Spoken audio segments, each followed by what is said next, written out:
Somos eclectisas y ambas nos llamamos Isa, dos almas deseosas de aprender y como resultado de ello enseñar y sanar.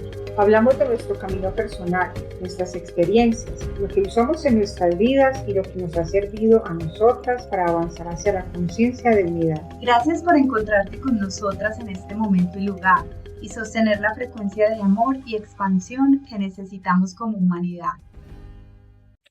Hola, Isita, ¿cómo estás? Qué rico este encuentro nuevamente. Yo creo que no vemos la hora en la semana, que contamos los días para volvernos a encontrar y continuar con esta maravilla del libro. Vamos para el capítulo 7. Cuéntame, Isita, ¿cómo estás? Hola a todos, buenos días, buenas tardes, buenas noches, como dice Isa. Estamos viajando por un libro maravilloso que nos está dejando, wow, con muchos interrogantes, la boca abierta, como decimos en Colombia. Y es que mucha información se empieza a develar. Información nueva para nosotros, contactos, personas, seres, hijos, esposas, información que va completando también un pool de como de secretos que han quedado en el olvido, que probablemente pocos libros canalizados han traído a contexto. Así que van a ver que paramos de vez en cuando para hacer como estas aclaraciones que van surgiendo de nuestro propio sentir y que probablemente van trayendo también información. Sí, en este libro específicamente, en este capítulo donde habla, capítulo 7, donde habla María de Betania, la que llamamos como María Magdalena, vamos a tener un diálogo entre Catherine Ann y María Magdalena, María de Betania. Pero hay unas partes que habla María que son muy largas. Entonces, como venimos haciéndolo anteriormente, cuando hayan esos diálogos cortos, Isa va a ser María de Betania y yo voy a leer la parte de Catherine Ann, pero cuando ya son los discursos largos de María de Betania, entonces nos vamos a compartir la lectura por párrafos. ¿Listo? Entonces empezamos, Isita. Empecemos. Capítulo 7, María de Betania. Discurso sobre la espiritualidad y la relación con Yeshua y Sarah. Lago Mareotis, Egipto 30 después de Cristo. Entre corchetes hay una aclaración que dice: el escenario de este capítulo tiene lugar cerca de Alejandría, Egipto, poco después de la resurrección de Yeshua. María está embarazada. Catherine Ann, ¿cuál es la primera impresión que tienes? María de Betania. Yeshua está arrodillado ante mí, mis manos están sobre su cabeza. ¿Qué estás haciendo en este momento con tus manos en su cabeza? Estamos en silencio. Estoy poniendo su cabeza contra mi vientre, donde crece una niña.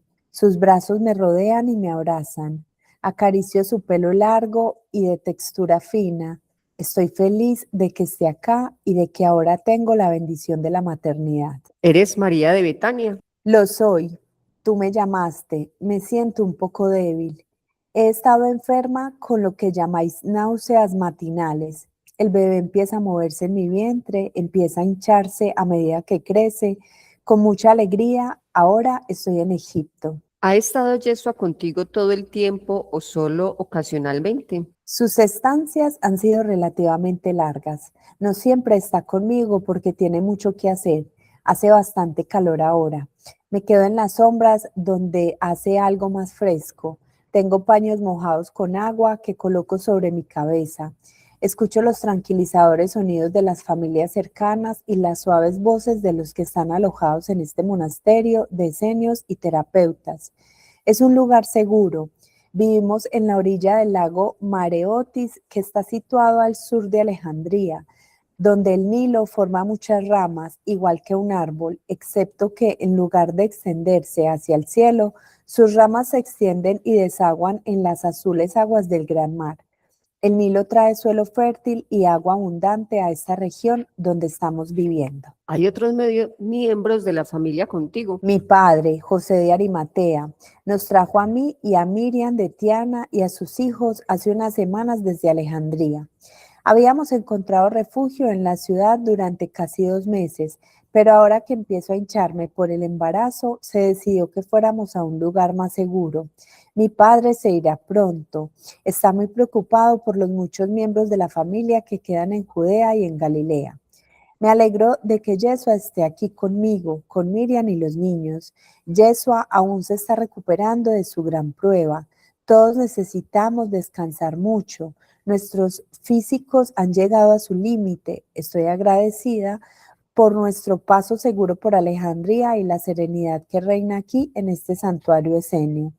Sé que los que viven en esta comunidad pueden mantener nuestro secreto muy bien guardado de los que nos harían daño. Y cita aquí me parece interesante que hablemos un poco de lo que ella dice, me alegra de que Miriam y los niños estén aquí. Porque recordemos que Miriam es la que nos hablaba en el capítulo anterior y Miriam es una de esas esposas de Yeshua. Entonces, siempre me parece importante hablar de esto porque para nuestra mente, nuestra cultura, todavía eso raya mucho. Entonces, me parece lindo que, y en un capítulo anterior hablábamos de eso, porque todo tiene un propósito. Es decir, Ana en un capítulo anterior habla de que no era normal la poligamia, sino a través de un propósito, que ellos igual practicaban la monogamia, pero si había un propósito mayor, se permitían la poligamia sin llegar al juicio, sin llegar a discusiones, a peleas y todo esto que se podría prestar ahora, sino que siempre a través de un propósito mayor era que se permitía. Exacto, un propósito mayor que como sabemos, José, María y estos seres que vinieron a hacer esta gran misión ya llegaron despiertos. Su gran proceso de misericordia y compasión por la humanidad les permitía también hacer como un regado de semillas sobre la red crística que solo podía hacer a través de la concepción en su momento. Así es. ¿Quién os haría daño? Hay gente del sacerdocio judío que siente mucho miedo y rabia hacia nosotros. Perciben mal nuestros propósitos y nuestro trabajo. Sus ojos están cegados, no ven lo que está delante de ellos y que podría ser su camino más fácil y ligero.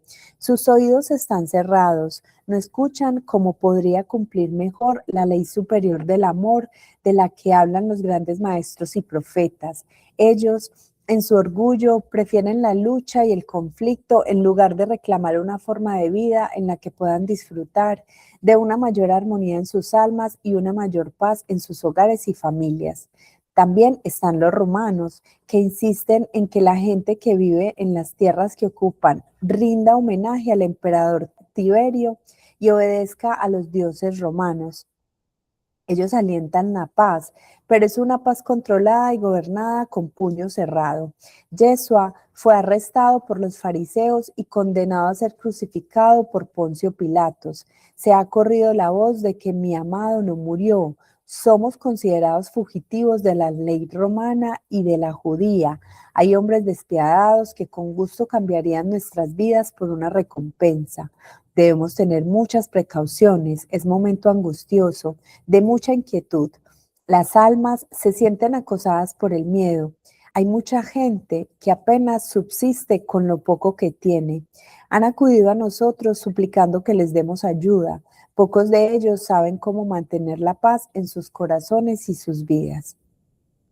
Aunque por el momento no soy capaz de ver los beneficios, siento que hemos tenido éxito en nuestra misión de traer una mayor luz a la humanidad. Hemos sostenido un espejo en el que contemplar la belleza innata y la perfección que reside en cada corazón. Hemos dejado palabras que si se contemplan y practican, permitirán al buscador de los tesoros del cielo encontrar incontables regalos de paz y tranquilidad en la quietud de su propia mente y corazón. Es sabio que no esperemos ver muchos cambios positivos en esta, nuestra vida, aunque creo que una buena cosecha de las semillas que plantamos será disfrutada por todos los que elijan participar de sus frutos en las generaciones venideras.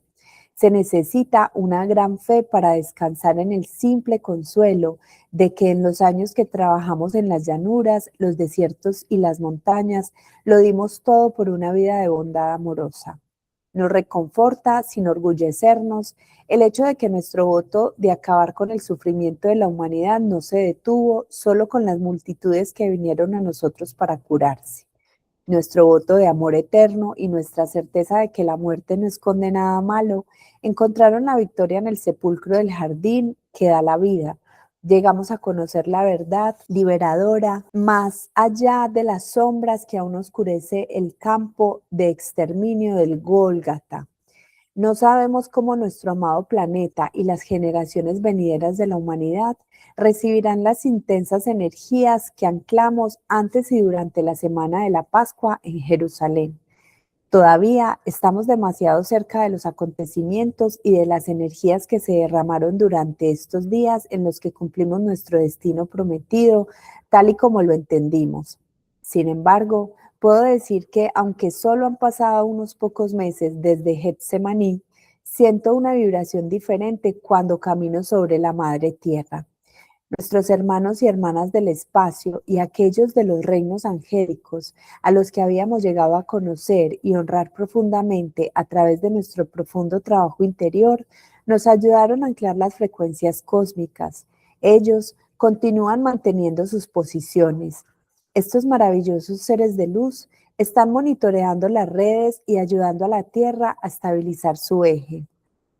Aunque esta larga era cósmica probablemente continuará viendo mucha oscuridad, nosotros sostenemos una visión diferente, en la que la sociedad, amante de la paz, pueda surgir en medio de las grandes adversidades para ser verdaderos guardianes y cultivadores de la vida. Sostenemos una visión de hombres, mujeres y niños sabios y compasivos que mantienen la balanza del equilibrio y la armonía para el beneficio de todos en una unidad perfecta. Afortunadamente estamos aquí, a la orilla de un hermoso lago cerca de Alejandría, donde podemos disfrutar de un tiempo de descanso y de mirar hacia adentro, un lugar dedicado a vivir tranquila y sencillamente. Ahora podemos poner nuestra atención en un propósito diferente. En lugar de atender a las masas, debemos asegurarnos de que los hijos de Yeshua y todos los niños concebidos por aquellos de nuestra generación vivan lo suficiente para poder despertar la luz cósmica que está genéticamente codificada en ellos. Debemos enseñar a esta próxima generación cómo vivir y demostrar el camino del amor y la liberación, que fue el mismo propósito para el que nacimos.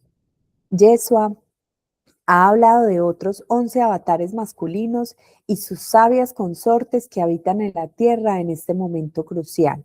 Cada uno ha dotado al mundo con el don de las enseñanzas iluminadas. Unos de ellos tienen hijos. Estos están siendo criados por las familias dedicadas a compartir los frutos del amor con todos por igual. Debemos hacer todo lo posible para preparar campos receptivos donde todos nuestros hijos puedan llevar a todo el mundo la inspiradora luz del amor, para que el sufrimiento causado por la noción de estar separados de la fuente de amor pueda algún día cesar. Mientras ibas leyendo Isita, no me imaginaba ni el pasado, me imaginaba el súper presente. O sea, yo pensé, este libro se autorrenueva, porque yo pienso que estamos viviendo algo así y que están naciendo niños que son esa luz también y que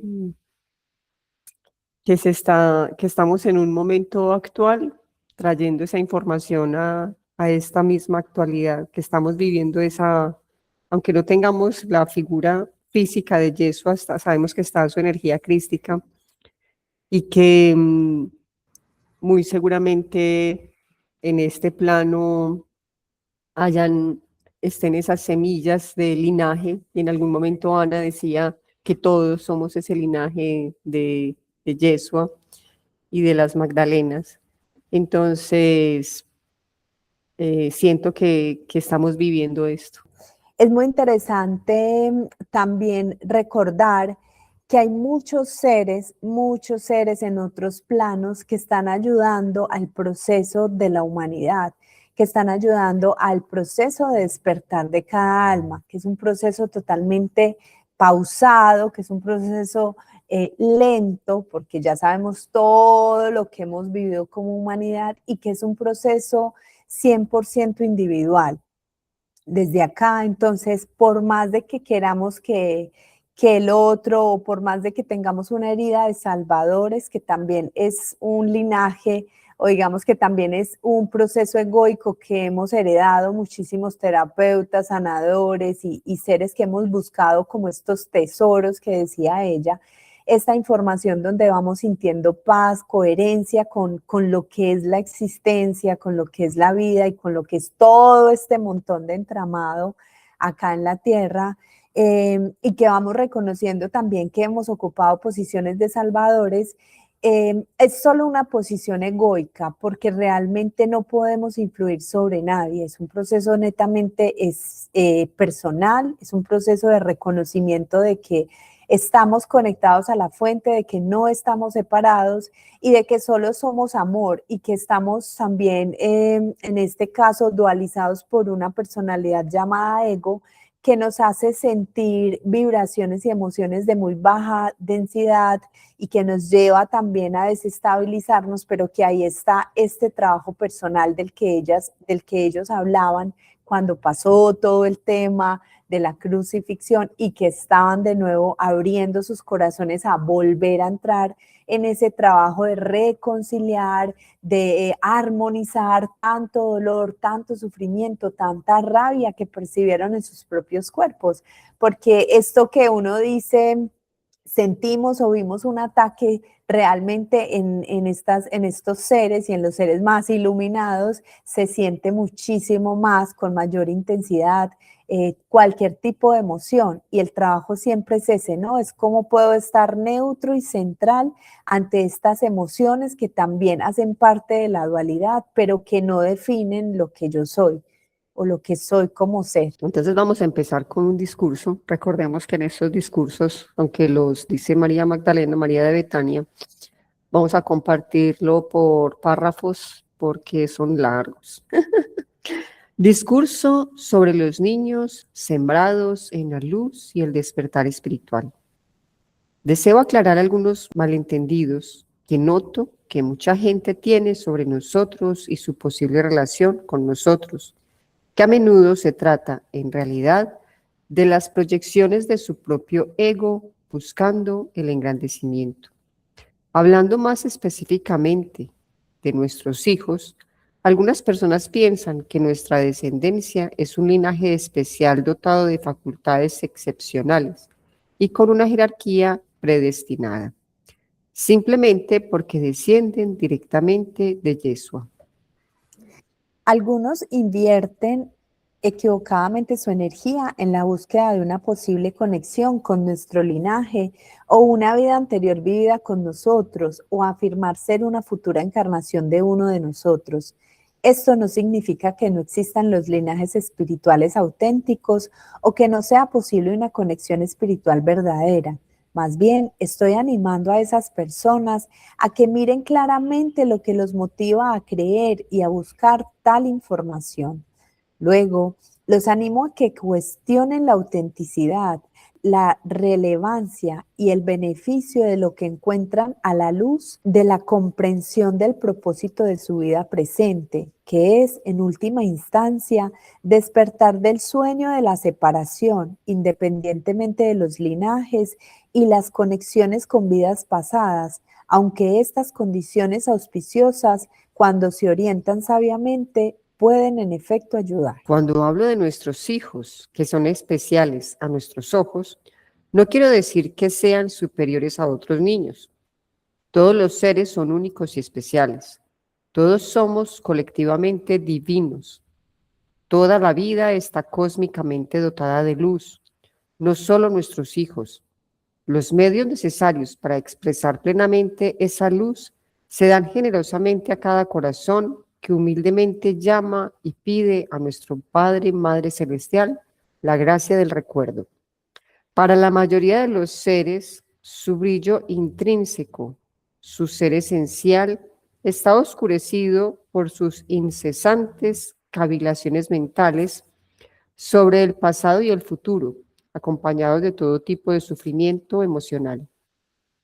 Para otros que están más despiertos, su verdadera naturaleza, la luz infinita, es de más fácil acceso y están más dispuestos a reconocer sus oscuridades para que puedan ser hábilmente eliminadas.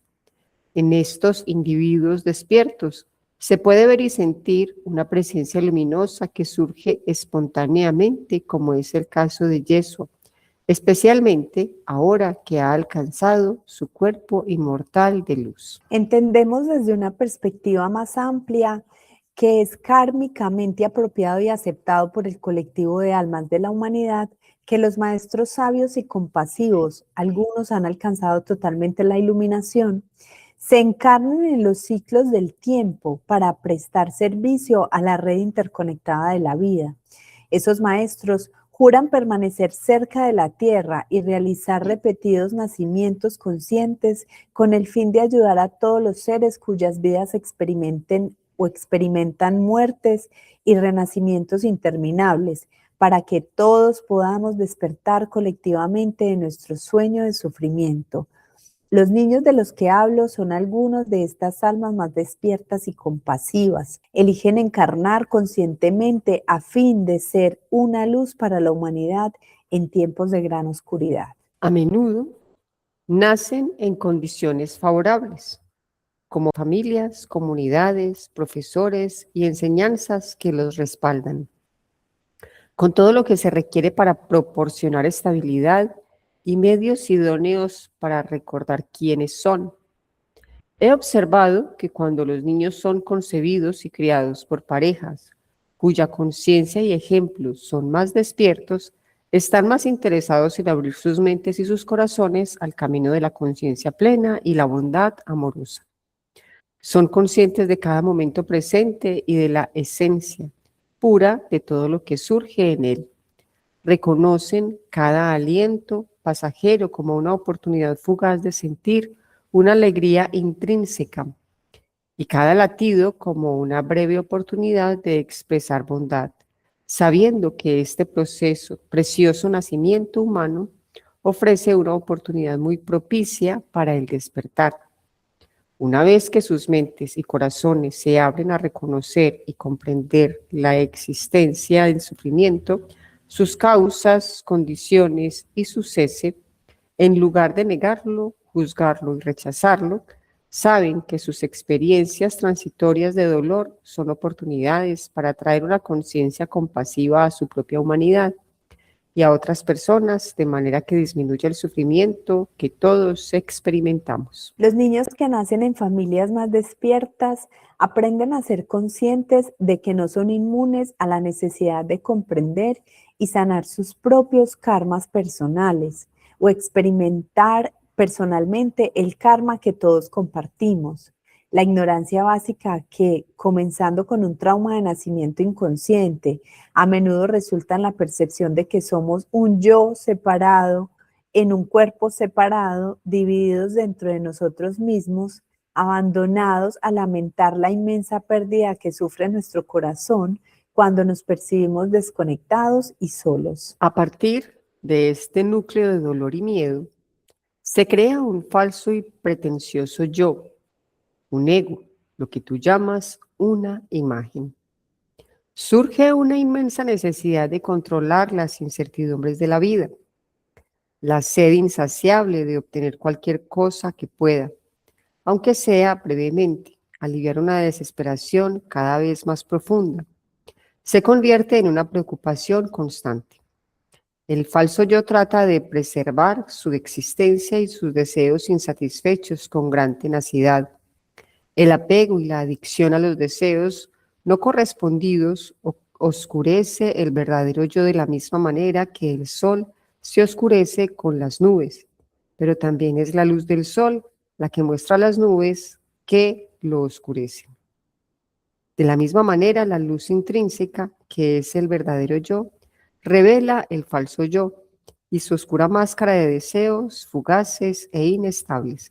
Aquí me parece cita muy importante parar un momentico, porque nos está diciendo que ese falso yo que nos muestra los apegos, el deseo de tener, de ser una persona, entre comillas, reconocida, de tener un salario, de tener un rol laboral, digamos, importante, y diferentes etiquetas, llamémoslo así, en en este plano, ¿cierto? Ese falso yo, digamos que nos distrae un poco de mantenernos en ese verdadero yo como seres espirituales evolucionados y que venimos a sostener una energía en el planeta. Eh, Me parece muy interesante porque yo he estado cayendo en ese falso yo, porque me identifiqué totalmente. Y porque a veces uno se agobia, porque a veces, digamos yo, no digamos uno, sino que asumamos esa responsabilidad, a veces yo me agobio precisamente por cada una de esas situaciones, ¿cierto? Por la cuestión del dinero, por la cuestión de los compromisos, de, de las ocupaciones. Entonces, también me parece muy bonito como aquí de alguna manera María de Betania, digamos que me aterriza nuevamente en ese yo verdadero de la espiritualidad, de la esencia, de que somos seres divinos y que como seres divinos sabemos y debemos tener la certeza de que todo está suplido para nuestra vivencia y nuestra necesidad y nuestra experiencia en este plano. Exacto, es muy bonito también porque en eso que decís, nosotros elegimos venir a experimentar esta vida dual, elegimos venir a experimentar este sufrimiento, esta polarización, esta separación.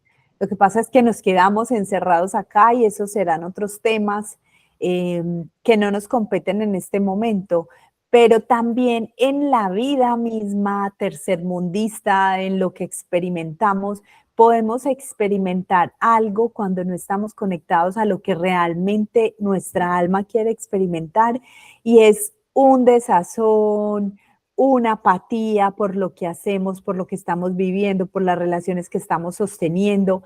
Ahí lo que estamos viendo es cómo nuestro verdadero sol, nuestro verdadero yo ilumina esas sombras. El tema es la valentía de decir, no, no soy feliz acá, chao. Y no seguir sosteniendo esto por miedo, porque es que si no lo hago no voy a comer, porque es que si no lo hago entonces voy a quedarme solo, porque esto me implica X o Y. Es la valentía realmente de reconocer qué es lo que a nosotros nos hace feliz y qué es lo que nos hace vibrar, porque en esa conexión de placer y de vida podemos encontrar ese contacto con la luz real de la fuente, de la esencia, que quiere experimentarse en total libertad.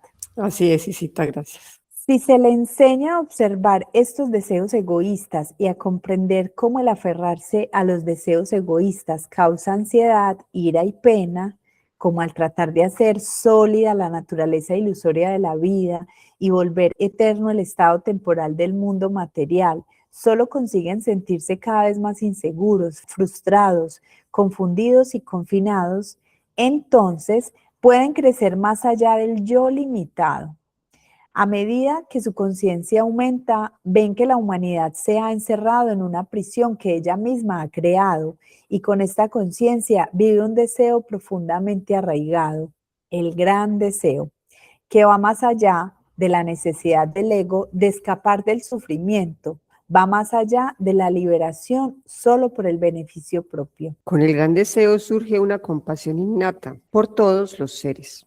A medida que el iniciado compasivo busca la liberación para todas las formas de vida, no solo para sí mismo, empieza a experimentar un constante y alegre motivación a investigar las enseñanzas espirituales y a ser disciplinado en las prácticas. A través de este proceso se adquiere la facultad de abrazar y amar a todos los seres como uno mismo.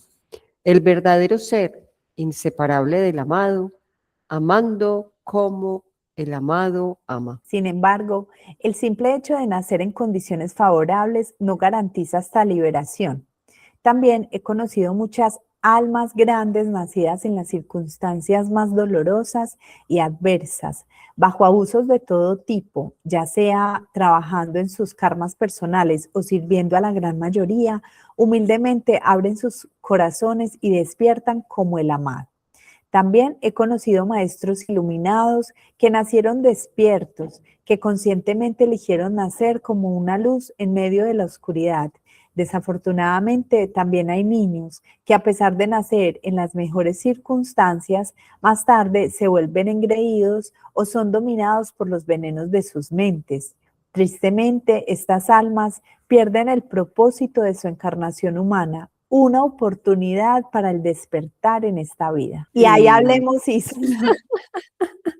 Total, Lisita, porque a mí me cuestiona esto de tristemente estas almas pierden el propósito de su encarnación humana. O sea, yo podría creer que estoy en mi propósito de encarnación y si no, o sea, ¿cuál es la medida? Digamos que yo podría pensar que la medida es el amor, ¿cierto? El amor y si es el amor, entonces probablemente voy ganando el año, ¿cierto?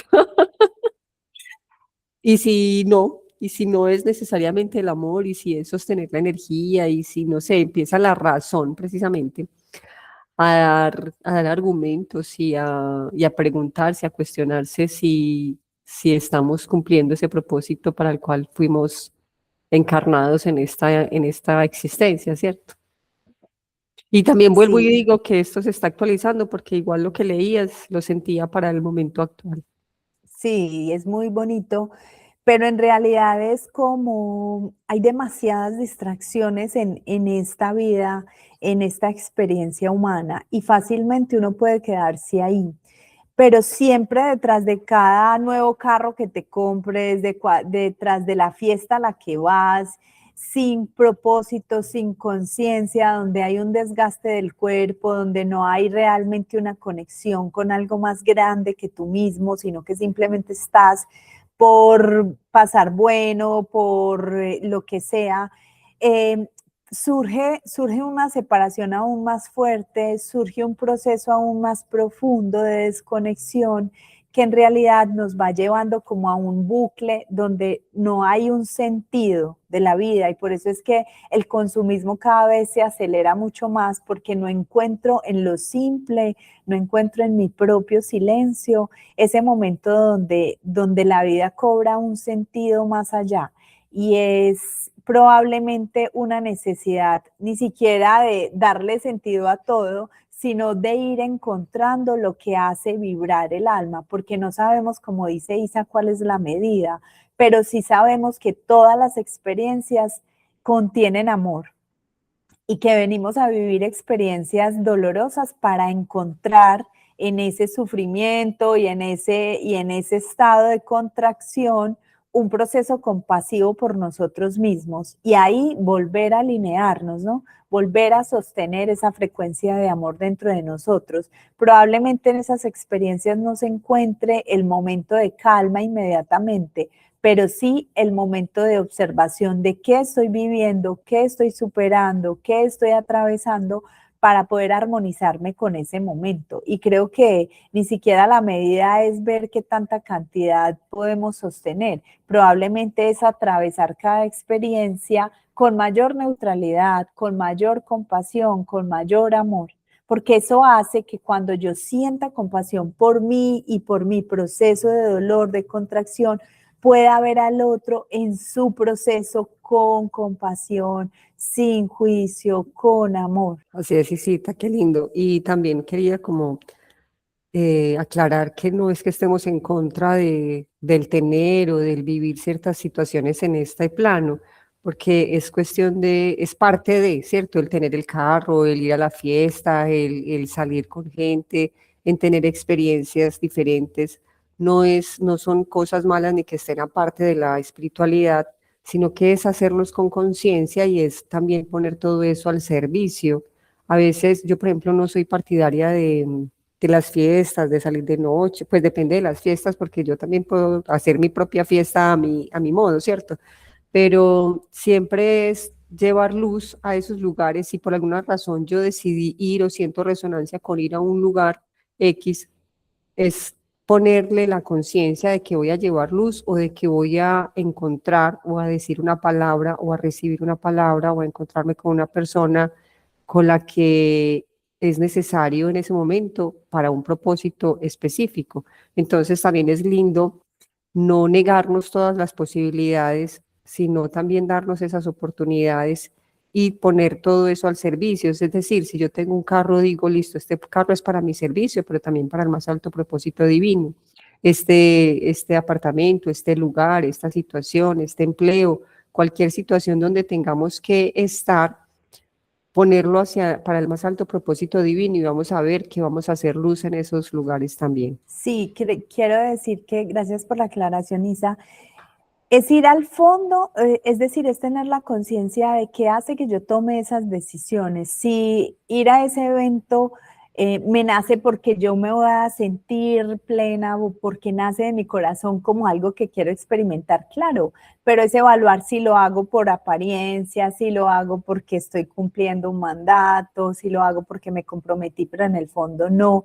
Es ponerle luz a esa decisión, es verlo con conciencia, es tratar de que en cada momento yo pueda tener esa posibilidad de estar despierta y salir del automático, que es lo que decía también María, y es una oportunidad para el despertar en la vida, y solo podemos despertar cuando estamos conscientes todo el tiempo de estar en ese momento, ¿no? ¿Qué siente mi cuerpo?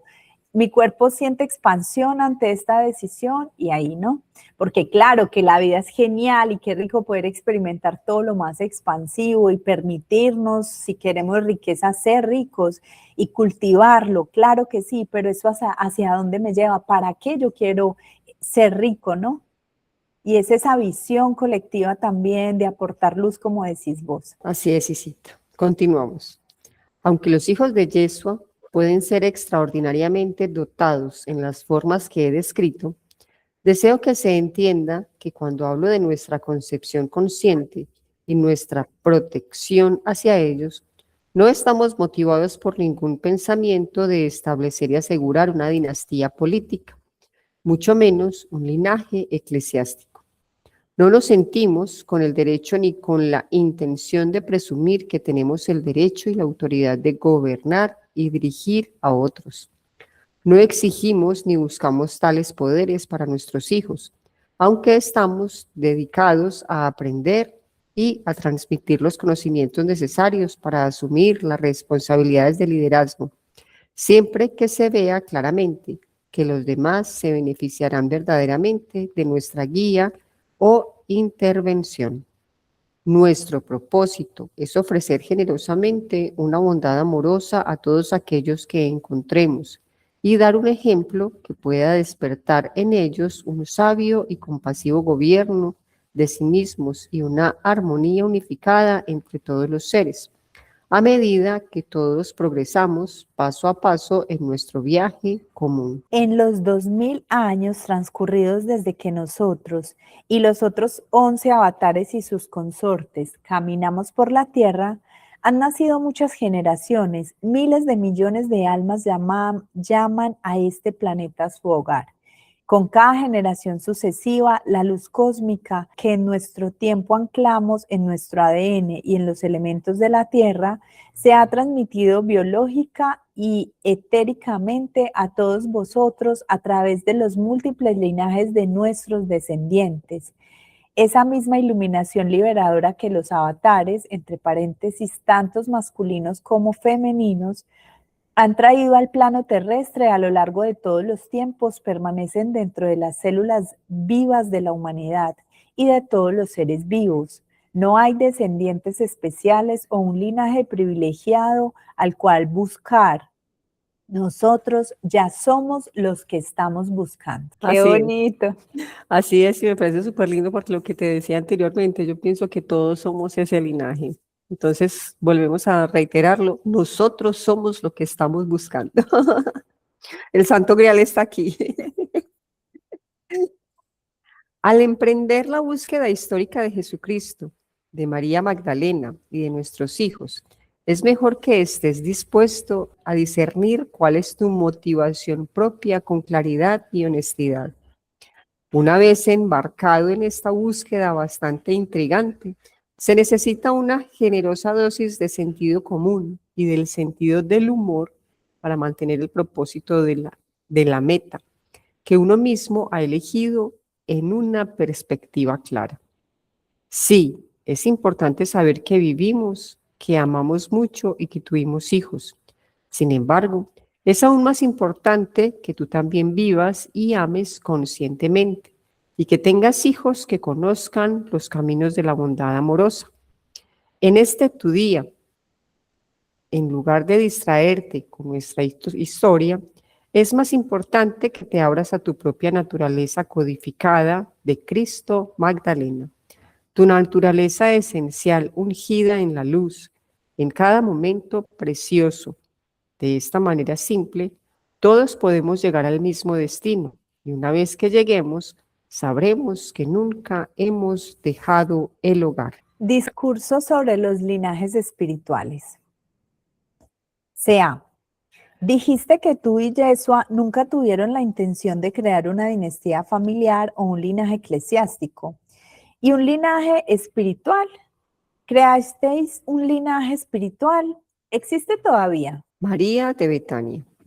Creamos un nuevo linaje espiritual en el sentido de que Yeshua, como avatar, y Miriam y yo, como seres consortes ungidas, fuimos los primeros en presentar una enseñanza espiritual distinta, que hasta entonces no se había ofrecido públicamente exactamente de la misma manera en que habíamos sido entrenados en las antiguas tradiciones de sabiduría. Estos antiguos linajes que han mantenido nuestras antiguas tradiciones de sabiduría son afluentes de una fuente de sabiduría comúnmente compartida, que se remonta al cosmos y a los reinos sutiles más allá de este planeta y que tiene su origen en última instancia en el absoluto más allá de la mente conceptual.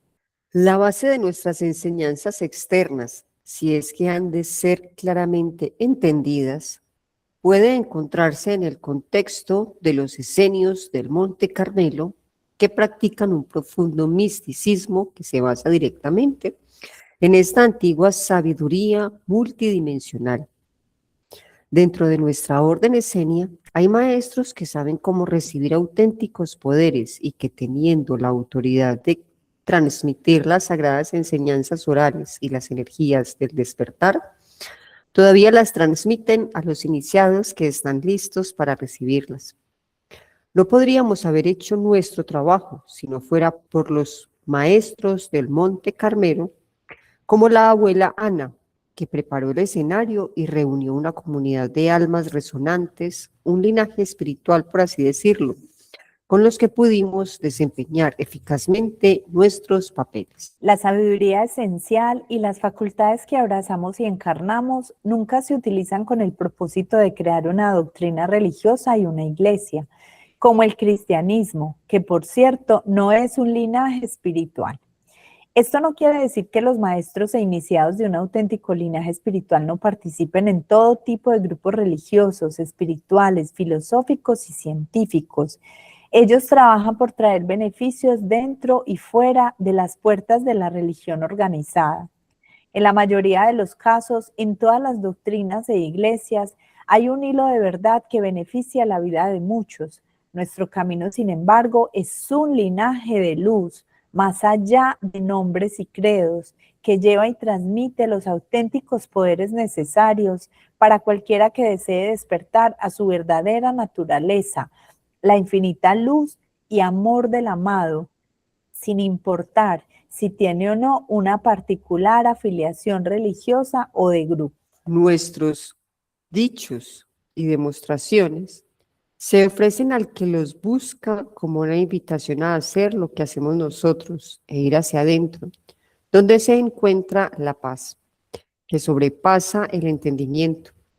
Ofrecemos herramientas prácticas para investigar por qué nuestras mentes conflictivas y corazones afligidos causan confusión, dudas y todo tipo de sufrimiento. En la quietud, prestando atención a la respiración, sugerimos cómo presenciar el transitorio proceso de nuestras mentes y sentidos, descansando tranquilamente en el gran espacio inmóvil y unificador, simplemente observando los pensamientos, sentimientos y sensaciones pasajeros como una esencia desnuda, sin conceptualizar, sin asirse a lo placentero o evitar lo doloroso, observando la naturaleza temporal y vacía de los contenidos de nuestra mente y las sensaciones de nuestro cuerpo. Aquí me parece importante, Isita, hablar de que nos cuesta mucho llegar a esto por todas las distracciones que tenemos en el afuera, porque vivimos imbuidos en el hacer, en estar haciendo, en el estar ocupados, en el tener una pantalla enfrente, nos cuesta mucho el silencio. Entonces, yo les invito a que aceptemos esta invitación de, de María de Betania, María Magdalena, para regalarnos un ratito todos los días, cerrar nuestros ojos, permitirnos sentir, permitirnos escucharnos, permitir escuchar nuestro cuerpo, nuestra respiración, nuestros latidos del corazón y ir llevando ese silencio físico a nuestro interior para permitirnos escuchar y de alguna manera también escuchar nuestras emociones. Claro. Qué tan importante eso que dicen como realmente los linajes de luz verdaderos que hacen los procesos de luz para los avatares humanos son movimientos, por decirlo de algún modo, ellos lo hablan como un movimiento escénico que practicaban, que descubren, que enseñan cómo ver, observar la mente y el corazón para entrar en un estado unificador de presencia. Los budistas lo llaman meditación, ella lo está hablando desde la respiración, pero que no nos llevan a estar poniendo nuestro poder en otros, en alguien más, por ejemplo, en el caso del cristianismo, en Jesús el libertador, sino que realmente lo ven como esto, como lo que es. Y es muy interesante cuestionarnos si esto que yo practico o no practico me está llevando a mi propio poder, de que dentro mío está la chispa divina, la conexión real de luz. Nuestro camino es abrazar las emociones aflictivas del miedo, la ira y la pena, los venenos de la mente y el corazón, las oscuridades que distorsionan la luz luminosa y que reprimen el flujo del amor eterno. Animamos a conocer estas partes no reconciliadas y rechazadas de uno mismo, que son venenosas por naturaleza, a usar los venenos hábilmente como antídotos alquímicos para sanarnos y recuperar la plenitud. Una vez libre de bloqueos emocionales y distorsiones mentales, se manifiesta una fuente siempre presente e infinita de calma y alegría duradera, la gran paz siempre presente y reconfortante. Es cierto que el significado más profundo, transformador y a menudo paradójico de las palabras de Yeshua no puede ser captado por la mente común. También es cierto que aquellos que escuchan con una menor comprensión, identificándose con sus cuerpos físicos temporales, buscando disminuir la carga de sus vidas temerosas, llenas de culpa y de dolor, a menudo toman los dichos metafísicos y metafóricos de Yeshua literalmente. Tales personas deben ser abrazadas y perdonadas, porque no saben lo que hacen. Son los ciegos que se guían a sí mismos y a sus seguidores a la zanja. También están los ortodoxos dogmáticos y angustiados, temerosos de un Dios hecho por el hombre, celoso y enojado. De nuevo, el ciego tratando de guiar al ciego, que desconfían de los métodos no ortodoxos de Yeshua, tales como honrar a las mujeres, considerándolas iguales a los hombres, invitar al mendigo y a la prostituta, al príncipe y a la asceta a disfrutar por igual de su compañía y sus dichos. Entre estas personas hay quienes se sienten inadecuados e impotentes, quienes asumen que una interpretación intelectual y literal es suficiente para calificarlos como maestros y guías de otros, quienes sin darse cuenta de las consecuencias de abusar de sus posiciones de influencia, ven una oportunidad de ejercer poder sobre otros. Los lobos con piel de oveja, que se aprovechan de las ovejas que ignorantemente les entregan su poder. Estos lobos y ovejas dan lugar a dogmas y religiones creados por el hombre, promulgando, racionalizando y justificando guerras santas contra males que son una proyección de su propia oscuridad repudiada, y lo hacen en nombre de sus supuestos salvadores y dioses. El Dios único dividido contra sí mismo. Tales personas deben ser abrazadas y perdonadas porque no saben lo que hacen. Son los ciegos que se guían a sí mismos y a sus seguidores a la zanja. También están los ortodoxos dogmáticos y angustiados, temerosos de un Dios hecho por el hombre, celoso y enojado. De nuevo, el ciego tratando de guiar al ciego. Que desconfían de los métodos no ortodoxos de Yeshua, tales como honrar a las mujeres, considerándolas iguales a los hombres, invitar al mendigo y a la prostituta, al príncipe y a la asceta a disfrutar por igual de su compañía y sus dichos, considerar que los gentiles son tan dignos como los hijos de Abraham, estimándolos a todos como hijos e hijas de un amoroso Madre, Padre, Creador. Yeshua también nos enseña a abrazar la unión mística de los polos opuestos en lugar de fomentar el conflicto dualista del bien contra el mal.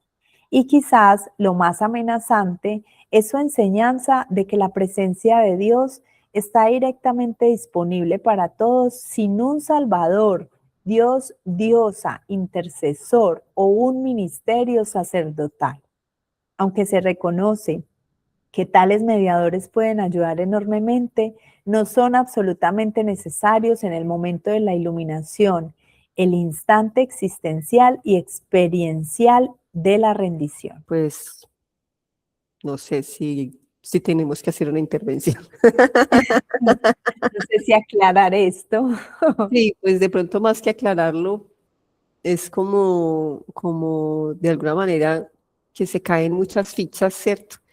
De todo lo que nos han inculcado desde la familia, la religión y la educación, y entender que ese Dios está en nosotros. Yo sé que nos cuesta mucho, entenderlo, y a veces cuando lo decimos en voz alta nos miran casi como rayadito, como bicho raro, y como que hongo alucina tu mente. Y esta que se está creyendo Dios. Pues sí, me estoy creyendo Dios. Pues órale que sí, mucho gusto. Isabel, mis mejores amigos me llaman Dios. Entonces, aceptarlo es un reto, no porque no lo seamos, sino porque no nos educaron con esa creencia, ¿cierto? Y bajar también a todas estas entidades, a todas estas instituciones del pedestal o del altar, como yo muchas veces digo, bajarlos del altar y verlos a un nivel igual a nosotros, y darles el crédito de que sí, en ciertos momentos son necesarios y pueden ayudar, pero no son indispensables. Y nosotros mismos, cuando ya vamos teniendo ese crecimiento espiritual y esa escucha, como lo hablábamos anteriormente, podemos ir dejando esas herramientas para escucharnos nosotros y escuchar nuestra propia divinidad. Totalmente. Para aquellos capaces de escuchar y comprender las más sutiles de sus enseñanzas, que son incomprensibles para la mente ordinaria, las iniciaciones llegan a través de un linaje ininterrumpido y de avatares que regresan, como Yeshua. Los iluminados transmiten oralmente las energías y prácticas del despertar a los adeptos, quienes a su vez transmiten las energías y enseñanzas del despertar a los iniciados de generación en generación. Algunas de estas enseñanzas están registradas en textos sagrados. Lo que no puede ser transmitido a través de conceptos hablados y símbolos escritos es transmitido oralmente como sílabas de sonido puro y frecuencias de ultrasonidos.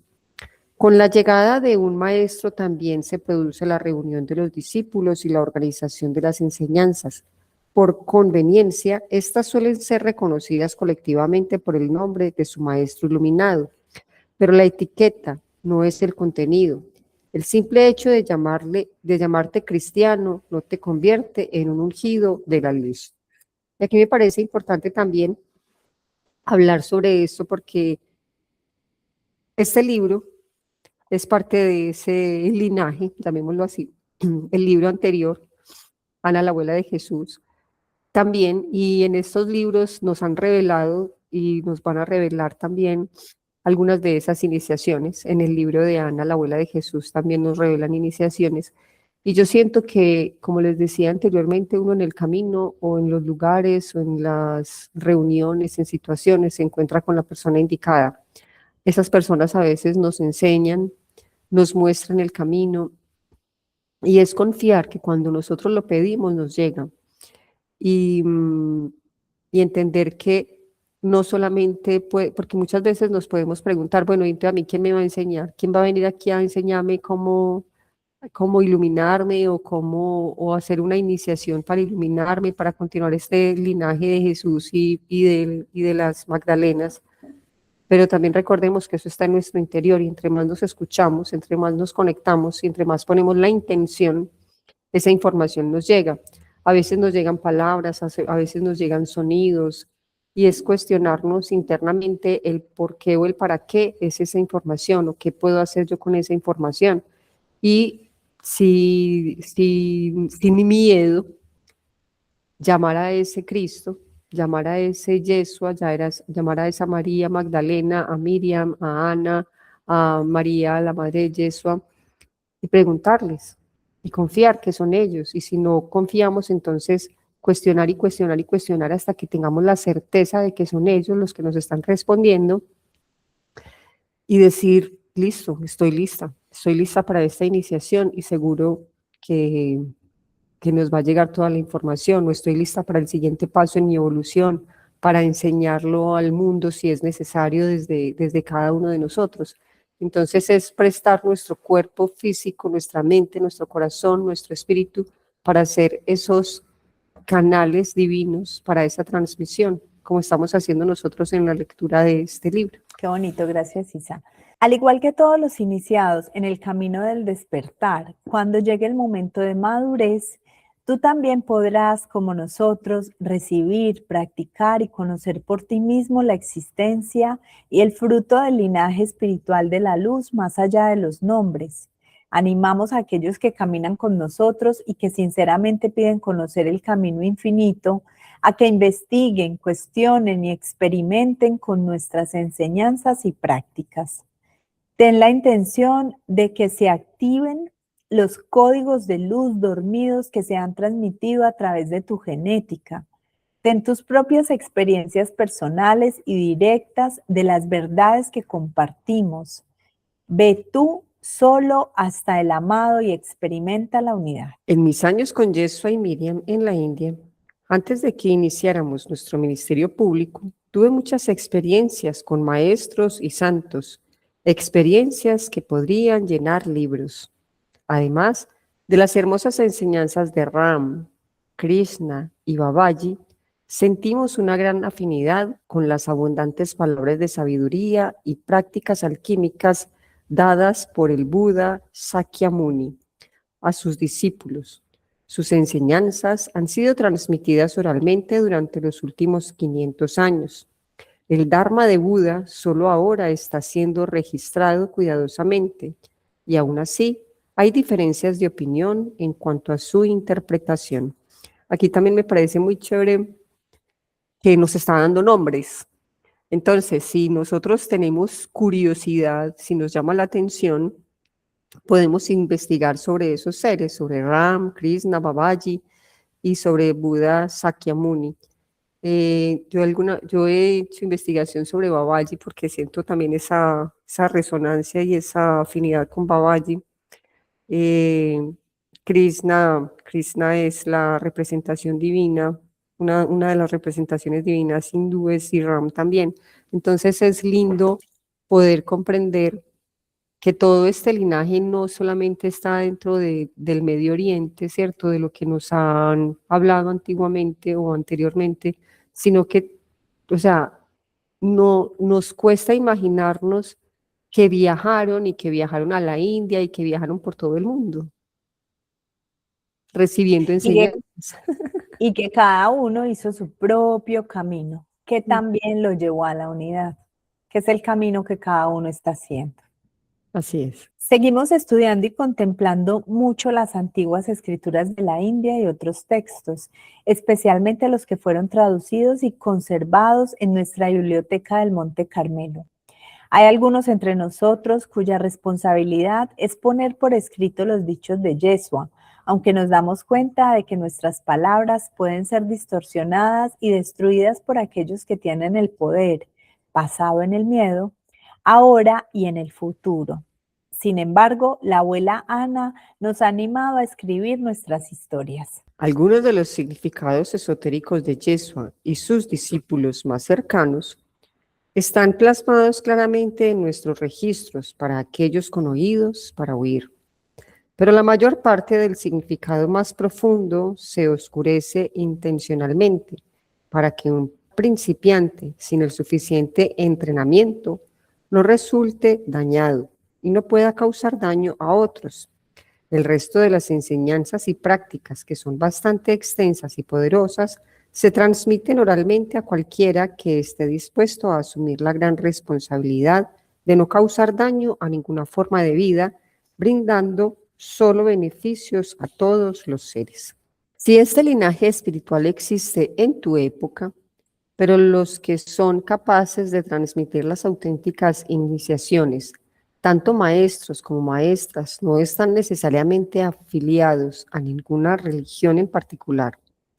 Aunque hay algunos maestros que definitivamente ocupan posiciones influyentes y son conocidos públicamente, hay otros que eligen permanecer en el anonimato.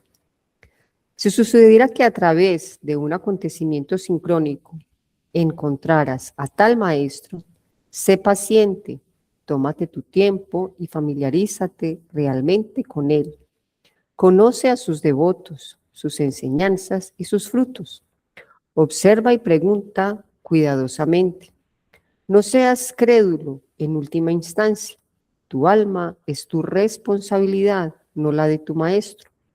Hasta que no sepas con absoluta certeza que puedes poner tu vida en sus manos y que él o ella están dispuestos y son capaces de unirse a ti completamente en la transmutación de tu karma, abstente de entregar tu poder. Y realmente yo pienso que ese poder nunca se debe entregar aunque confíes plenamente, porque como dice aquí María Magdalena, tu alma es tu responsabilidad.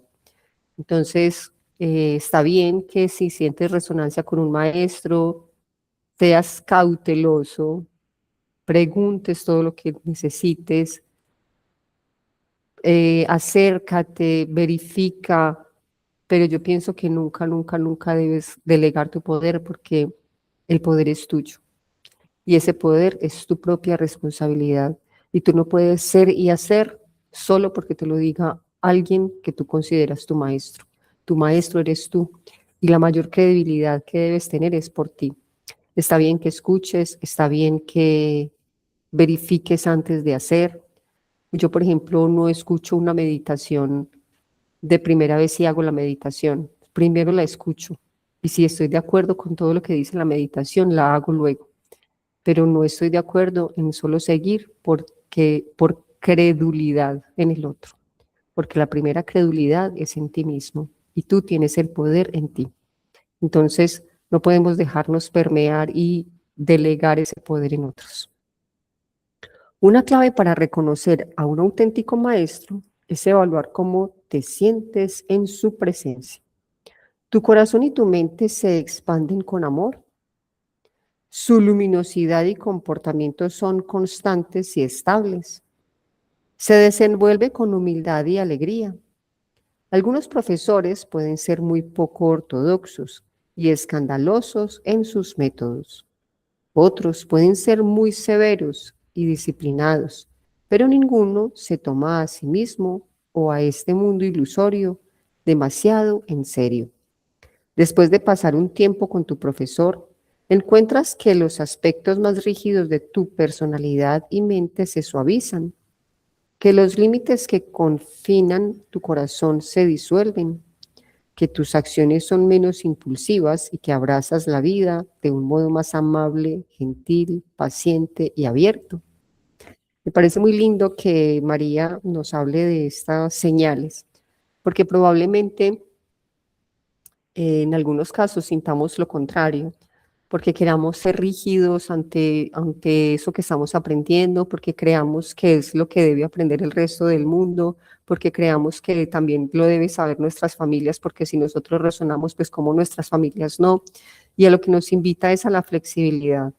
Entonces, qué lindo poder encontrar esos maestros que nos invitan a la flexibilidad y que nos muestran que todo está bien en el afuera, que todos no tienen que ser como nosotros ni creer en lo mismo, sino que nuestro corazón sea compasivo y amoroso con esos seres que difieren de nuestras formas de ver la vida, de nuestras formas de comportamiento, de nuestras formas de responder ante situaciones de nuestra existencia. El proverbio, cuando el estudiante está listo, el maestro aparece, es la perspectiva apropiada, quizás frustrante y misteriosa para el buscador inocente, pero entendida para el alma madura. Qué lindo que este proverbio esté en este libro, porque es algo que muchas veces decimos y que decimos porque es verdad, ¿cierto? Cuando el discípulo está listo, el maestro aparece, y no aparece solo como una persona, aparece como un libro, como una canción, como un niño, como, o sea, de diferentes, o sea, no tiene un cuerpo específico, no tiene una forma específica, pero en el momento que estamos listos, llega ese aprendizaje. Discurso sobre las vidas pasadas como María Magdalena. Catherine Ann. Conozco bastantes mujeres que sinceramente sienten que en una vida pasada fueron María Magdalena. ¿Qué les dirías a estas mujeres? María de Betania. Podría hablar mucho sobre este delicado tema, pero me siento guiada a decir solo unas pocas palabras a estas amadas hermanas. En primer lugar, las consortes de Yeshua, incluyéndome a mí, Miriam de Tiana y más tarde mi prima Marian, las legendarias Tres Marías, dejaron un registro holográfico muy poderoso dentro de los éteres de la Madre Tierra. Ese registro viviente es de muy fácil acceso.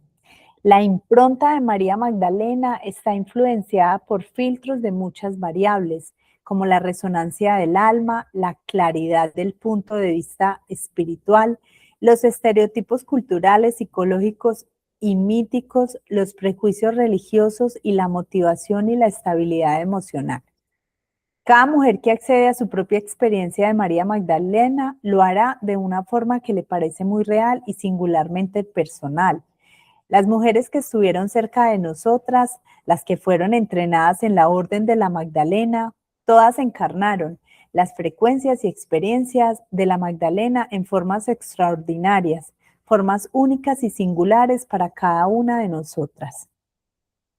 Nosotras como una hermandad experimentamos tal unidad que nos permitió apoyarnos unas a otras y al trabajo con Yeshua casi sin problemas. Lo que quiero decir con esto es que hay muchas variables de influencia que deben ser cuestionadas. Qué bonito. Qué bonito porque volvemos a lo que hemos hablado antes de que pueden ser tres las consortes y no va a haber ningún problema y lo van a entender desde su propósito divino.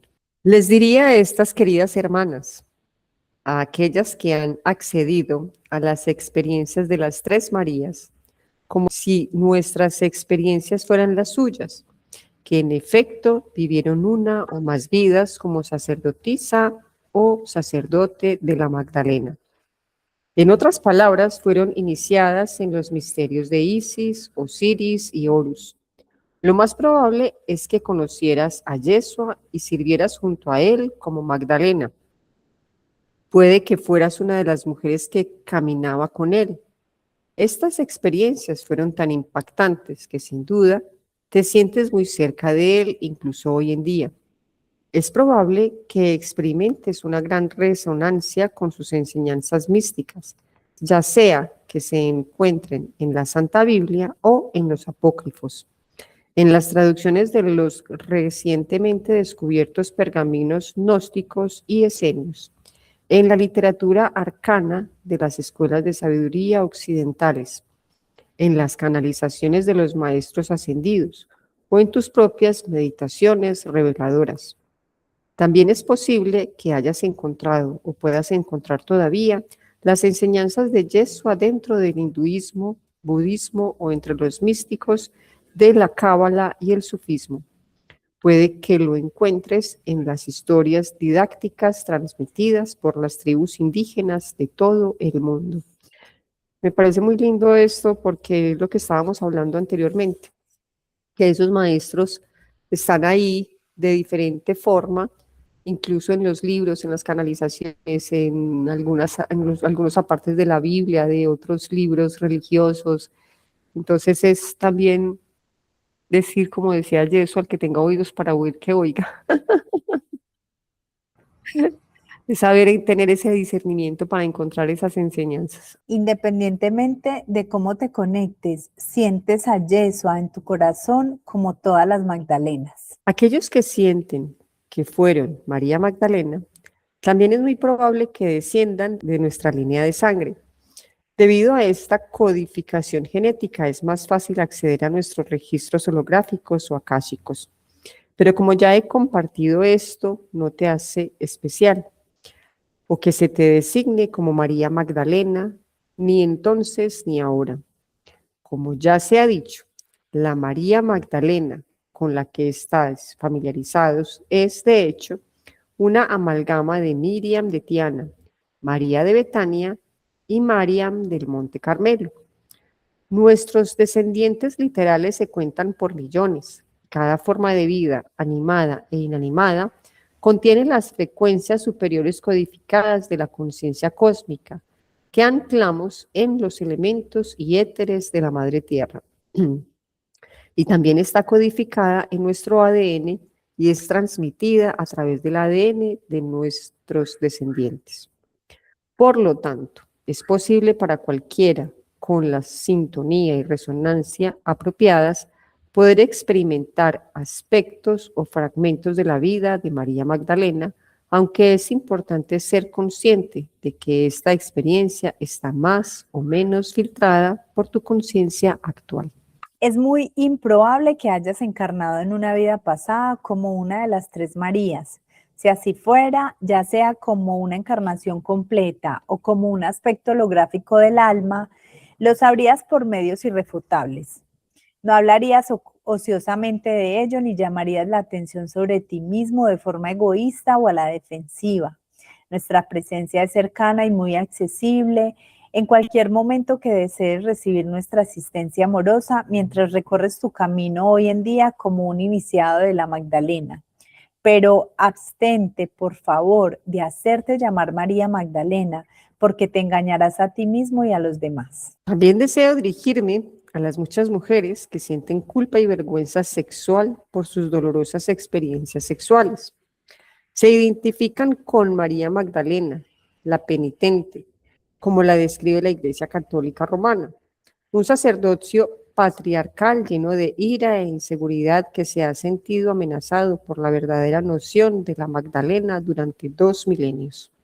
Para las mujeres que sufren, es de alguna manera reconfortante pensar en la absoluta Santa María Magdalena como una mujer que también conoció el sufrimiento debido a su sexualidad, entre comillas, pecaminosa, y que fue capaz de curar su naturaleza, entre comillas, perdida, al ser perdonada por Yeshua, es decir, por la versión de Yeshua de la Iglesia como, entre comillas, el arquetipo del Salvador. Pero esta caricatura licenciosa e histérica de María Magdalena no es la verdadera María Magdalena, como tampoco el arquetipo de, entre comillas, rey muerto y resucitado.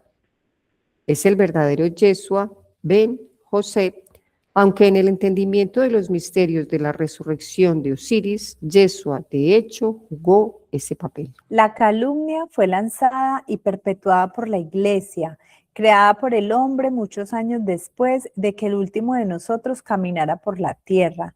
La mítica María Magdalena no es más que el arquetipo ridiculizado de la mujer perdida, seductora y prostituta, la que es puesta en su lugar inferior y amordazada por aquellos que temen su poder. En este caso, es el poder de una sacerdotisa Magdalena lo que temen. Ella, en los misterios de Osiris, actúa como Isis, que resucita la conciencia de su amado Osiris de su sueño de muerte, entre paréntesis, separación, y lo eleva hasta colocarlo en la copa del grial alquímico de la unión divina.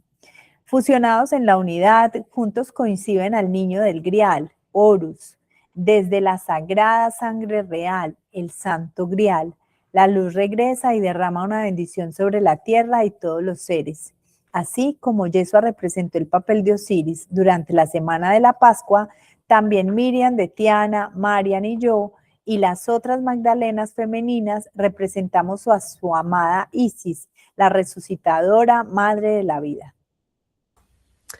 La verdad es que ninguna de las tres Marías son prostitutas, ni sufrimos por nuestra sexualidad. Somos mujeres poderosas, dakinis, tántricas, adeptas, como la mayoría de las Magdalenas entrenadas, altamente capacitadas en las prácticas de energía esotérica que canalizan la energía de la fuerza sexual vital a través de los cuerpos físicos y sutiles para alcanzar la conciencia iluminada y para concebir hijos en la luz. También es cierto que, como sacerdotisas magdalenas, hemos sido llamadas rameras a lo largo del tiempo, así como la Gran Madre ha sido llamada la Gran Ramera.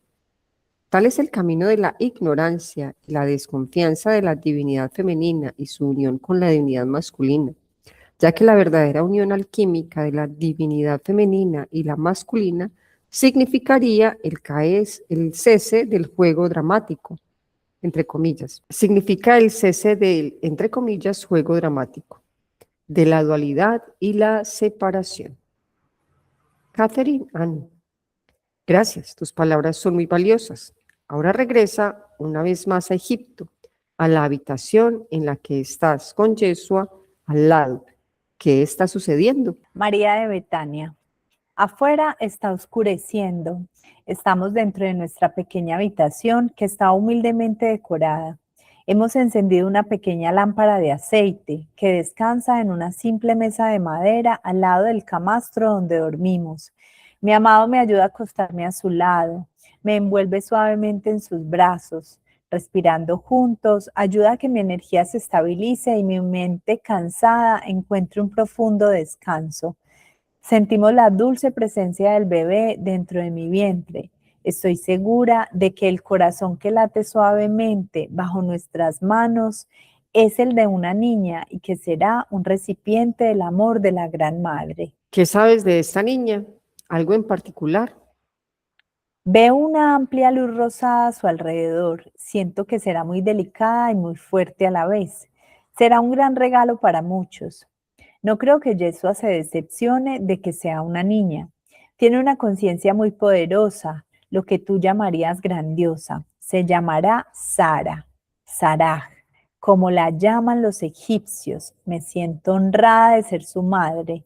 Dios es bueno conmigo y con nosotros, entre paréntesis, con emoción. Discurso sobre la relación con Yeshua y Miriam. Catherine Am. ¿Podrías contarme qué experimentaste cuando supiste que Yeshua se había casado con Miriam de Tiana? ¿Cómo ha sido tu vivencia con Miriam y Yeshua? María de Betania. Si te contara todo, sería un libro bastante voluminoso. ¿No es así? pero puedo mencionar algunos puntos destacados que pueden proporcionarte algo de perspectiva y entendimiento. En nuestra juventud, Mariam, prima de Yeshua, y yo fuimos a Egipto para recibir iniciaciones superiores de la Orden Magdalena en los templos de Isis, Osiris y Horus. Nos sentíamos honradas de haber sido elegidas para tener estas experiencias a una edad tan joven, que junto con nuestra formación en el Monte Carmelo, se convirtieron en la base de nuestro futuro ministerio con Yeshua. No sabíamos entonces cómo se desarrollaría ese futuro, pero siempre estuvimos motivadas por un profundo sentido del destino.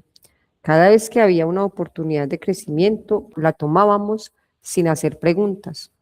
Yo era cada vez más capaz de domar las tendencias rebeldes de mi primera juventud, y cuando finalmente llegué a Egipto, me fue más fácil pasar por las disciplinas necesarias. Recordemos que en el libro de Ana, la abuela de Jesús, nos habla sobre la rebeldía de María Magdalena y el carácter fuerte que tenía. Las iniciaciones que afrontábamos en los templos eran a menudo muy arduas. No era la aventura romántica que los no iniciados podrían imaginar. Veíamos progresos medidos por nuestros crecientes poderes espirituales. Siguiendo el fuerte estímulo de nuestros maestros, emprendimos los niveles más avanzados de la alta alquimia egipcia y ambas nos convertimos en sacerdotisas iniciadas de Isis.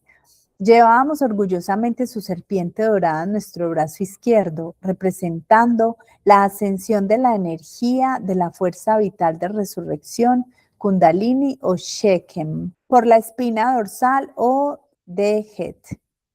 Nos miraban con respeto y nunca escatimábamos esfuerzos en las rigurosas disciplinas requeridas a todo iniciado. Pero nada de este entrenamiento nos preparó para la iniciación que tuvimos que atravesar cuando supimos que Yeshua había conocido, sí.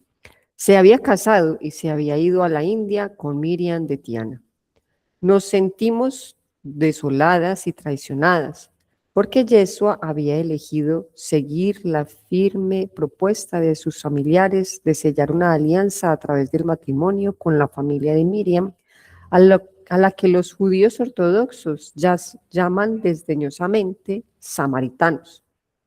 Dado que el antiguo mandamiento del templo, conócete a ti mismo y sé libre, es nuestra constante consigna, fuimos iniciadas en aspectos de nuestra oscuridad interna que no podíamos haber imaginado previamente que existían en nuestro interior.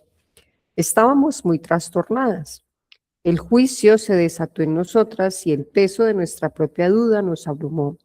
Sorprendidas y confundidas por la intensidad de nuestras reacciones, temíamos haber perdido nuestra posición como iniciadas. Era como si una bestia nos estuviera arrastrando con sus dientes. Estábamos en un estado de shock desconcertante. Me parece muy importante aquí hablar de eso, porque no solamente, digamos, por cuestión de pensar que mi hombre amado se fue con otra chica, todo lo que puede generar a nivel emocional, la desilusión, la desconfianza, el pensar que si yo hice algo mal, en que fallé y todo esto. Me parece muy importante lo que ellas, como ellas lo nombran como la iniciación, ¿cierto? Porque ellas tuvieron que superar todo esto y además aceptarlo y ver a Miriam de Tiana como parte del propósito, ¿cierto? Del propósito divino que hay detrás de todo ello. Entonces, más que verlo como una traición, es verlo como parte de la complicidad que hay detrás del propósito. Cada situación contiene amor. Así es. Pensábamos que habíamos sido expulsadas completamente de la vida de Yeshua. No sabíamos con seguridad si volvería algún día. Las ilusiones juveniles de crecer y estar a su lado parecían desaparecer como un escurridizo espejismo del desierto. Quedamos abandonadas a la desesperación en el mundo de los sueños que se desmoronan. Tuvimos que enfrentarnos a la comprensión aleccionadora de que gran parte de nuestro deseo de tomar iniciaciones en los templos de Egipto era prepararnos para casarnos con Yeshua. Desprovistas de Yeshua, nuestra motivación para el duro trabajo interior comenzó a disminuir. Concentrarse se hizo cada vez más difícil. Esto era algo peligroso porque cualquier iniciado que esté experimentando energías intensas requiere una atención constante para evitar heridas graves o perder la vida. Antes de que ocurriera un desafortunado incidente, fuimos sabia y misericordiosamente invitadas a regresar a nuestros hogares. Qué lindo que lo expresen de esa manera y ver cómo ellas de alguna manera se permitieron perderse en un momento para volverse a encontrar por una situación. Es decir, si su motivación era Yeshua, tuvieron que encontrar la motivación en sí mismas y no en el afuera, que sería ese Yeshua, ¿cierto? Una vez en casa, nos costó mucho trabajo a ambas sanar las heridas de las dolorosas historias que seguíamos fabricando en nuestros corazones, convenciéndonos de la terrible pérdida de Yeshua.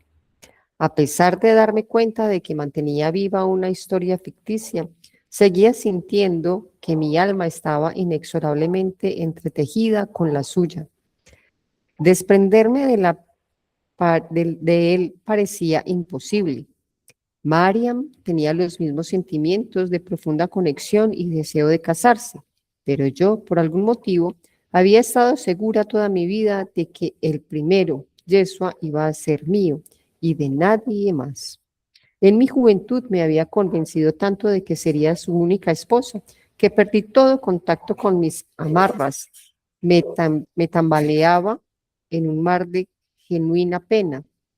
Pero lo más importante para mi futura recuperación fue darme cuenta de que estaba bebiendo un venenoso brebaje de celos amargos, mezclado con generosas dosis de nauseabunda autocompasión. Con el paso del tiempo, me di cuenta de que mi herida era autoinfligida, ya que cada alma es libre de elegir el camino que le es propio. ¿Cómo podía reprocharle a Yeshua el camino que había elegido para dar y recibir amor si mi amor por él era verdadero? Y la verdad era que Yeshua nunca había prometido casarse conmigo y yo sabía que él nunca me haría daño intencionadamente. Podía ser que el antídoto para los venenos de los celos y la autocompasión que me estaban comiendo viva se encontrara en el regocijo por su felicidad.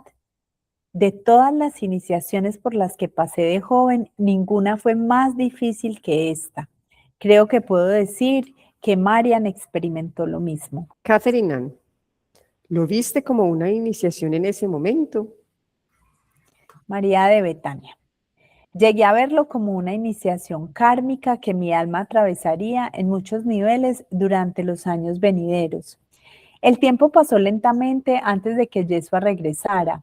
Al principio, para poder soportar la soledad y el dolor, busqué consuelo en las silenciosas laderas de Betania.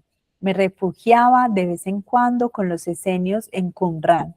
Allí disfruté de la compañía de Johannes, que más tarde fue conocido como el Bautista, y de Judas, más tarde conocido como Judas Iscariote. Recurriendo a una profunda fuerza interior en lo más hondo de mi ser, fui capaz de regocijarme en la felicidad de Yeshua y Miriam, y con el estímulo de mi madre y de mi padre, finalmente salí de las sombras de la autocompasión y los celos. Me uní a mi madre y a mis hermanos, Lázaro y Marta, en su trabajo de hospicio y en el cuidado de los desamparados y enfermos. Empecé a encontrar consuelo y alegría en mis dones natos de sanación. Descubrí que al perderme a mí misma en el servicio brindado a otros, cuyo sufrimiento era mayor que el mío, se abría un camino seguro para la curación de mi propio corazón. Redefiní mi sentido del yo y el propósito de mi vida. Empecé a hacerme preguntas muy profundas. No podía conformarme con ninguna respuesta que no viniera directamente del yo, que conocía las respuestas más allá de los conceptos propios de mi mente y los deseos cambiantes de mis emociones. En cuanto a Marian, poco tiempo después de nuestro regreso, ella y su viejo amigo Natanael se casaron. Su dolorosa pérdida de Yeshua fue aliviada por el dulce amor de Natanael y el nacimiento de su hijo Benjamín. Y me parece lindo aquí hablar del servicio, cómo el servicio nos ayuda a sanar, no solamente a nivel emocional, sino a nivel físico. Como dice ella, se perdió en el servicio, ¿cierto? Y el perderse en el servicio yo lo interpreto como dejar de mirar mi propio sufrimiento, mi propio dolor, y ver, como dice ella, que hay seres que tienen un dolor más grande todavía que el nuestro, y no es dejar de reconocer el nuestro, sino darle un poco de menor importancia para no entrar en ese bucle del victimismo, y toda esa energía, invertirla en el servicio nos va a ayudar a sanar, tanto a nivel físico, mental, espiritual, emocionalmente. Entonces, si estamos en una situación así donde ese dolor nos está matando, como decimos coloquialmente, yo les recomiendo, y María Magdalena también les recomienda, servir, ir a volcar toda esa energía al servicio. Caterina, ¿alguna vez consideraste a otros hombres? ¿Cómo podría? No había nadie más. No podía ver a nadie en mi corazón excepto a Yeshua. Por favor, cuéntanos más acerca de cómo pasaste los años mientras Yeshua estaba lejos. Como dije, mi madre y mi padre alentaron mis dones de sanación. Bajo la guía y el impulso de mi madre, mi padre amplió nuestra casa en Betania para dar refugio y curación a mujeres maltratadas y madres embarazadas, huérfanos, enfermos mentales y físicos, y a los que estaban por morir.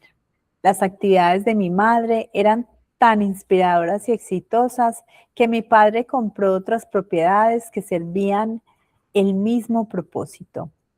Después de regresar de Egipto, encontré lentamente un renovado entusiasmo por la vida al atender a todos los que acudían a nosotros, desde los niños recién nacidos hasta los ancianos que tomaban su último aliento. Durante este tiempo me di cuenta de cómo mi propio ensimismamiento me había cegado ante el sufrimiento que siempre había estado a mi alrededor. No lo había permitido en mi corazón hasta que mi corazón se rompió con el dolor de perder a mi amado Yeshua. Al dejar que mi corazón egoísta se rompiera, encontré un amor infinito que brotaba de un manantial eterno, un flujo interminable de amor proveniente de las profundidades de mi alma. Vi y sentí cuánta gente sufre pérdidas mucho más grandes que las mías, mientras abrazaba a cada uno de los confiados a mi cuidado. Uníamos nuestras respiraciones al inhalar y al exhalar. Al inhalar, sentía que mi dolor disminuía al recibir la pérdida del otro en mi corazón lleno de luz. Me regocijaba cuando nuestra pena fusionada volaba hacia la luz más allá de la forma. Mientras exhalaba amor, gratitud y paz en su corazón, ambos experimentábamos la sanación. Comencé a saber lo que significa ser una sacerdotisa al servicio de la Gran Madre, ser su corazón y sus manos. Había recibido la serpiente curativa de la diosa en mi brazo. Ahora era el momento de llevar el manto de una Magdalena, el mismo manto que mi querida madre llevaba con tanta humildad y devoción. Dejando de lado los deseos egoístas que querían evitar el sufrimiento, podía sentir cada corazón como si fuera el mío propio.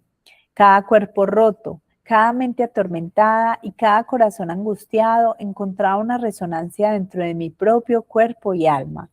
Yo y el otro nos fundíamos en un solo ser. Mi visión se expandió. En la generosidad desinteresada encontré mi verdadero yo y a mi verdadero amado. Que el camino salga a tu encuentro. Que el viento te sople siempre de espaldas. Que el sol brille cálido sobre tu rostro. Que la lluvia descienda mansa sobre tus campos y hasta que volvamos a encontrarnos. Que Dios te sostenga suavemente en la palma de su mano.